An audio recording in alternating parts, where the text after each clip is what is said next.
Hello students, welcome back to my channel Bhavna Mishra Pandey English classes. So guys, in this video we are going to cover the chapter Silk Road written by Nick Middleton. So let's have a look at uh, the life history of Nick Middleton. So he was born on 1960 and he is a British physical geographer and supernumerary fellow of St. Anne's College, Oxford. And he was born in London, England. And as a geographer, he travelled more than 50 countries, तो 50 से भी ज़्यादा देशों की उसने यात्रा कर ली है एंड इनको बहुत सारे अवार्ड्स भी मिले हैं. So main award he won the Royal Geographical Society's Ness award in 2002. So, introduction of this chapter. This chapter is a travelogue. Travelogue means यात्रा वृतांत. तो ये जो आर्टिकल है, ये जो चैप्टर है आपका, इसमें यात्रा के बारे में वर्णन है एंड वो यात्रा कहाँ से कहाँ तक की है. तो इसमें जो बताया गया है वो रावू एक जगह है, वहाँ की हल्की ढलान वाली पहाड़ियों से कैलाश जो पर्वत है हमारा, वहाँ तक की यात्रा का वर्णन इसमें दिया गया है. इस स्टोरी में, इस चैप्टर में रावू से माउंट कैलाश तक का पूरा जो कंप्लीट कोरा है. कोरा मीन्स एक रिलीजियस, यू कैन से धार्मिक यात्रा, रिलीजियस यात्रा या रिलीजियस जर्नी के बारे में इसमें बता रखा है. तो ये कहाँ से है? रावू से लेकर के माउंट कैलाश तक का. So let's start with the summary. The protagonist का मतलब क्या होता है? हीरो या जो नरेट कर रहा है वहाँ पे वो. Wanted to go to Mount Kailash to complete the kora. वो कहाँ जाना चाहते थे? जो हीरो हैं इस चैप्टर में, हीरो मतलब जो नरेटर हैं, वो जाना चाहते थे कैलाश पर्वत पे जाना चाहते थे एंड वो चाहते थे कि वो अपनी जो रिलीजियस यात्रा है उसको वो पूरा कर सके. कोरा का मतलब होता है रिलीजियस जर्नी, धार्मिक यात्रा. ही हायर्ड, उन्होंने हायर किया Tsetan to drive him up to Mount Kailash. तो उन्होंने सीतान जो ड्राइवर था उसको हायर कर लिया, किराए पे ले लिया. As a farewell gift Lhamo gave him a long sleeved sheep skin coat. तो उसको फेयरवेल गिफ्ट के रूप में लामो जो थे उन्होंने क्या दिया? एक लंबी स्लीव का एक कोट दिया जो कि बना हुआ किससे था? शीप की स्किन से, भेड़ की खाल से बना हुआ लंबी बाजू का उसको एक कोट दिया फेयरवेल गिफ्ट के रूप में. किसने? लामो ने. He took Daniel as his companion till Darchen. And Daniel को उन्होंने अपने साथ ले लिया था ताकि वो डार्चेन तक की यात्रा को पूरा कर सकें. सो when they started the journey, Sitan took a shortcut to southwest, which was the direct route to Mount Kailash. तो जैसे उन्होंने अपनी जर्नी स्टार्ट करी, सीतान ने क्या किया? एक शॉर्टकट लिया जो कि कहाँ से कहाँ तक? साउथ वेस्ट से डायरेक्ट रूट था, बिल्कुल सीधा रास्ता था. वो कहाँ पे जाता था? माउंट कैलाश तक. They had to cross high mountains, high mountain passes to reach their destination. अब यहाँ से उनको क्या पार करना था? ऊंची ऊंची पहाड़ियाँ, और ऊंची ऊंची पहाड़ियों में जो दर्रे थे उनको पासेस मतलब दर्रे है ना, उसको पास करके उनको अपने डेस्टिनेशन तक पहुंचना था. और डेस्टिनेशन क्या था? Mount Kailash. Tsetan assured him that it would be no problem if there would be no snow. सीतान ने उनको बता दिया था कि अगर बर्फ नहीं हुई तो उनकी जर्नी इजीली पूरी हो जाएगी एंड रास्ते में कोई भी प्रॉब्लम उनको फील नहीं होगी. दे क्रॉस्ड थ्रू फ्यू गैजल्स. जब वो वहाँ से जा रहे थे तो उन्होंने क्या देखे? बहुत सारे गैजल्स. गैजल्स क्या होते हैं? स्मॉल ब्यूटीफुल एंटीलोप्स जो होते हैं, यानी कि छोटे सुंदर सुंदर बारहसिंगे जो होते हैं, वो उनको मिले वहाँ पे. हेड ऑफ वाइल्ड एसेस, यानी कि झुंड मिले किसके? गधों के, वाइल्ड एसेस के. And shepherds tending the फ्लॉक्स.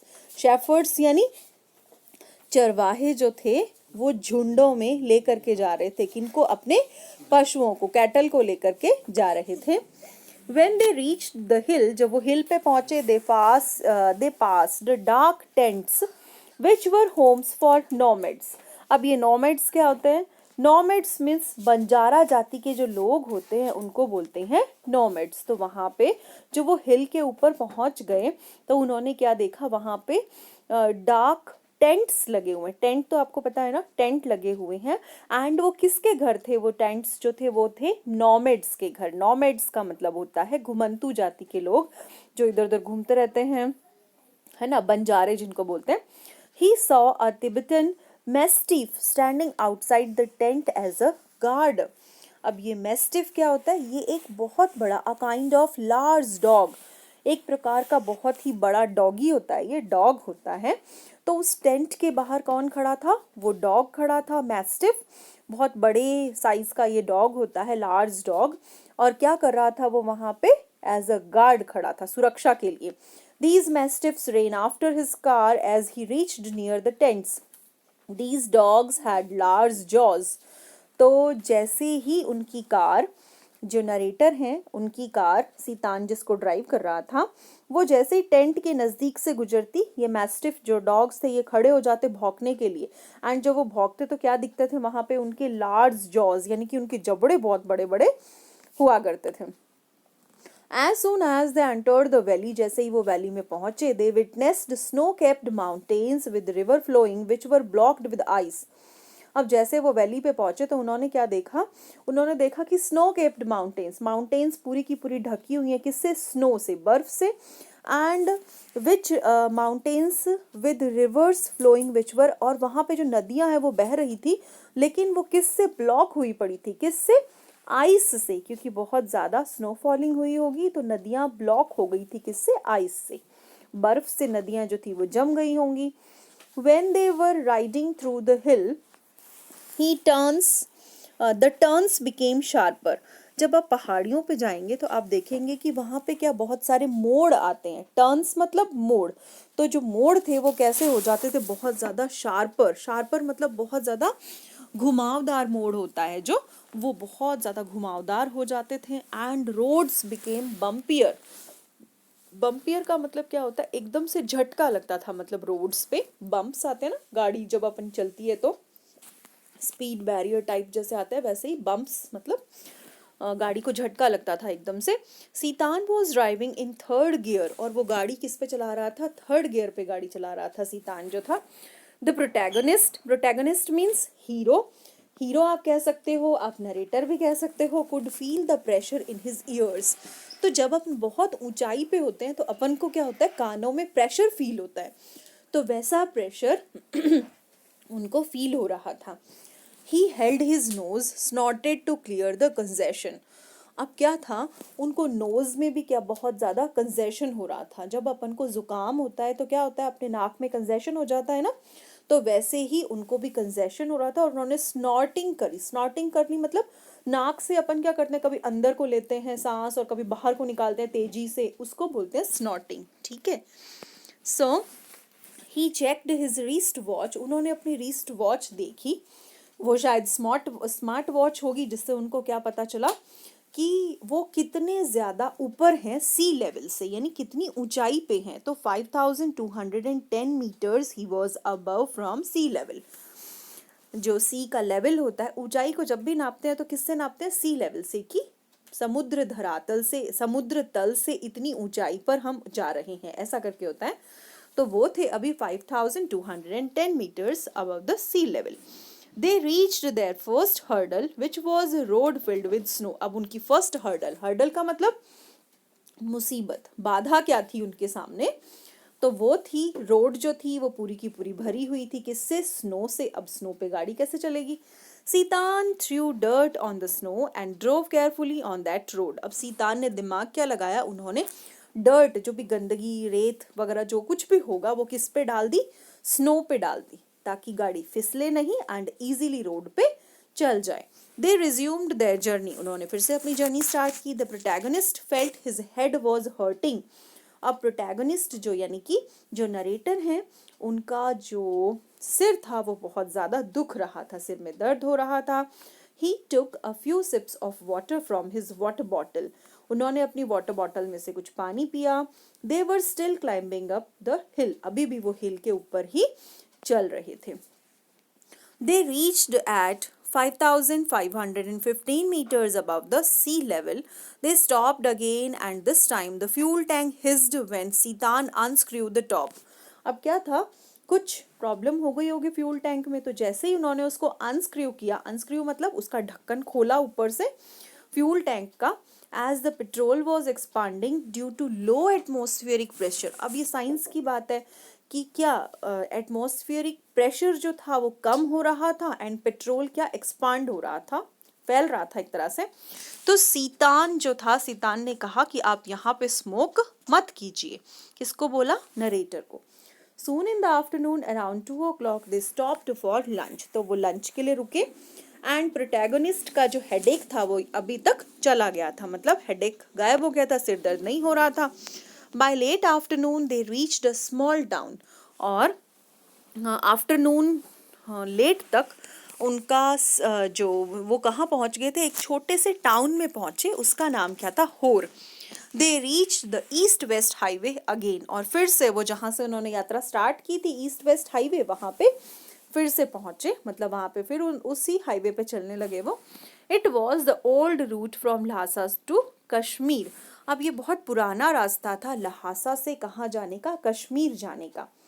Daniel got off the car and took a lift to Lhasa. Daniel जो थे उन्होंने क्या किया, वो कार से उतरे एंड लासा तक उन्होंने क्या मांग ली? लिफ्ट ले ली। Their car had a few punctures which worried सीतान। अब क्या था, उनकी कार में कुछ पंक्चर्स हो गए थे। सीतान क्या था, बहुत ज़्यादा वरिड हो रहा था इस वजह से, क्योंकि इतने टाइम से कार चलती हुई आ रही थी, तो कार में कुछ पंक्चर्स हो गए थे, अब उसमें कुछ काम कराना था। He got them fixed। उन्होंने क्या किया? सीतान ने उसको सही करवाया। एंड प्रोटैगनिस्ट यानी कि जो हमारे नरेटर हैं, जो ये कहानी बता रहे हैं, वो क्या किया? वो एक लोकल कैफे में रुक गए एंड वहाँ पे उन्होंने क्या किया, और वो कहाँ, कौन सी जगह पे थे? वो होर जो जगह है वहाँ पे, एक छोटा सा टाउन है ये, वहाँ पे उन्होंने क्या किया? चाय पी, a glass of tea. He found Hor a miserable place. Miserable place मतलब बहुत अच्छी जगह नहीं लगी उनको। कौन सी जगह? होर जो जगह थी वो उनको बहुत अच्छी नहीं लगी। किसको? हमारे प्रोटैगनिस्ट को। आफ्टर अ वाइल, थोड़ी देर बाद, सीतान रीच्ड टू हिम। सीतान उनके पास पहुंचे, पंक्चर्स वगैरह फिक्स करवा लिए होंगे। And they resumed their journey again. फिर से उन्होंने अपनी यात्रा जो है वो स्टार्ट की। At night around 10:30 p.m. they stopped at a guest house in Darchain to spend the night। अब रात गुजारने के लिए, क्योंकि रात को 10:30 का टाइम हो गया था एंड उनको एक गेस्ट हाउस में रुकना पड़ा, और वो कहाँ पे था? डार्चेन में। द प्रोटैगनिस्ट गॉट इल। अब यहाँ पे पूरे दिन से सफ़र करते करते जो नरेटर थे वो बीमार हो गए and suffered from knows congestion. नाक में क्या उनको कंजेशन फील हो रहा था, जैसे हमको जुकाम हो जाता है, नाक बंद हो जाती है, तो उनकी नाक बंद हो गई थी, क्योंकि due to change in altitude and cold weather. एक तो ठंडा मौसम और दूसरा एल्टीट्यूड की वजह से। आप जियोग्राफी में पढ़ते हैं इसको, एल्टीट्यूड, हाई एल्टीट्यूड और ये सब। So he stayed awake all night. इस वजह से उनको रात भर नींद भी नहीं आई। Next morning Tsetan took him to Tibetan medical college where he consulted a Tibetan doctor who gave him a 5-day course medicine in a brown envelope. अब नेक्स्ट डे उनको सीतान लेकर के गए कहाँ पे? तिब्बतियन मेडिकल कॉलेज में। वहाँ पे उनको एक ब्राउन कलर के एनवेलप में बहुत सारी मेडिसिन दी गई, जो कि 5 days का कोर्स था पूरा, जिससे कि उनका नोज का कंजेशन ठीक हो जाए। So after taking a full day of medicine, जब उन्होंने फर्स्ट डे मेडिसिन ली, उसके बाद उनको बहुत अच्छा लगने लगा। And Tsetan left him there after assuring his health condition. अब सीतान ने देखा कि उनकी हेल्थ पहले से बेटर हो गई है, तो सीतान ने उनको छोड़ दिया। The protagonist was staying at Darchen. Protagonist यानी नरेटर कहाँ पे थे? डार्चेन में ही थे। That place had a general store where Chinese cigarettes, soap and other things were available।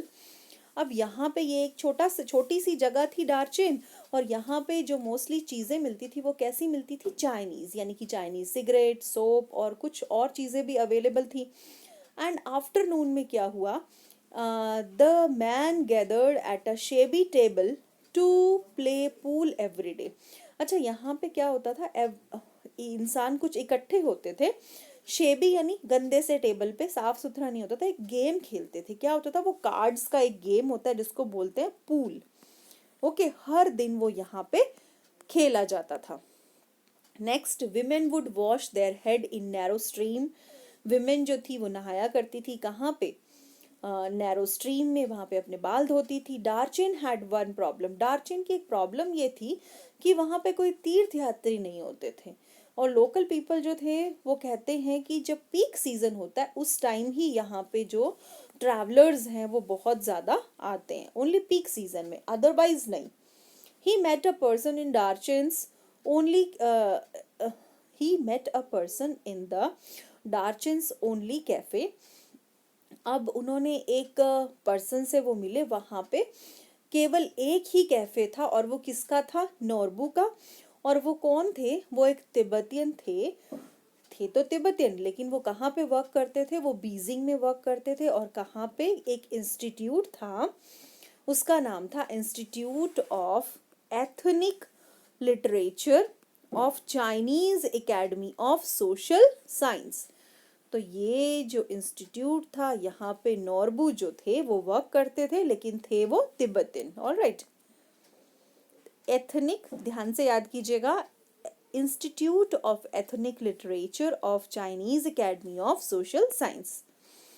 He came to Darchen to complete the Kora just like the protagonist। और नॉर्बू जो थे वो भी वहाँ पे आए हुए थे, जैसे कि हमारे ये नरेटर आए हुए थे, वैसे ही उनको भी अपना कोरा कंप्लीट करना था। कोरा मतलब रिलीजियस जर्नी, धार्मिक यात्रा पूरी करने आए थे वो वहाँ पे। कौन, नॉर्बू, तिब्बतियन थे लेकिन बीजिंग में वर्क करते थे, ठीक है। ही वॉज फैट, वो बहुत मोटे थे, अच्छे थे मतलब हेल्थ में। And found it difficult to walk, और उनको चलने में थोड़ी प्रॉब्लम होती थी क्योंकि वेट ज़्यादा था।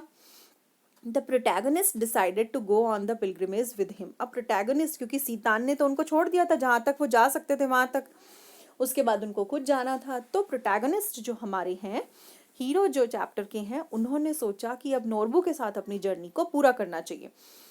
दे hired yaks to carry their luggage. अब उन्होंने, वहाँ पे क्या होता है, याक, आपने जब आप बहुत छोटे होंगे तब आपने शायद अपनी अल्फ़ाबेट की बुक में पढ़ा होगा, वाई फॉर याक। तो याक क्या चीज़ होती है, आप मानिए कि ब्लैक कलर के बालों वाला भैंस जैसा, आप मान लीजिए बफेलो होता है ना, जैसा बफेलो जैसा, थोड़ा छोटा छोटा हाइट का, एंड बड़े बड़े बाल होते हैं और 2 सींग लगे होते हैं, ठीक है, उसको बोलते हैं याक। तो उन्होंने याक हायर किए ताकि उनका लगेज जो है, सामान जो है, वो याक लेके जा सकें। Norbu finally said it is not possible for him while he collapsed across the table and laughed hilariously. तो वहाँ पे क्या मान्यता थी कि जो माउंट कैलाश है उसकी पहाड़ियों के चारों तरफ लोग क्या करते, लेट के उसकी परिक्रमा पूरी करते हैं, है ना। तो नॉर्बू ने क्या कहा कि मेरे लिए तो ऐसा पॉसिबल है नहीं कि मैं जैसे ही बैठूं तो क्या हो जाएगा, वो मेरा पेट जो है वो भिड़ जाएगा, किससे, आगे टेबल से भी, मतलब इतना बड़ा पेट होगा। एंड वो बहुत ज़्यादा हंसा। His tummy was also too big, उनकी टमी जो थी वो बहुत ज़्यादा बड़ी थी, मतलब जब वो बहुत मोटा पेट था, जब वो ये बात कह रहे थे तो उनको बहुत ज़्यादा हंसी आ गई। Alright, so this was the summary. कैसी लगी आपको, कमेंट सेक्शन में मेरे को बताना। Bye bye for now. Next video में अपन करेंगे question answers of the same chapter. Bye bye for now.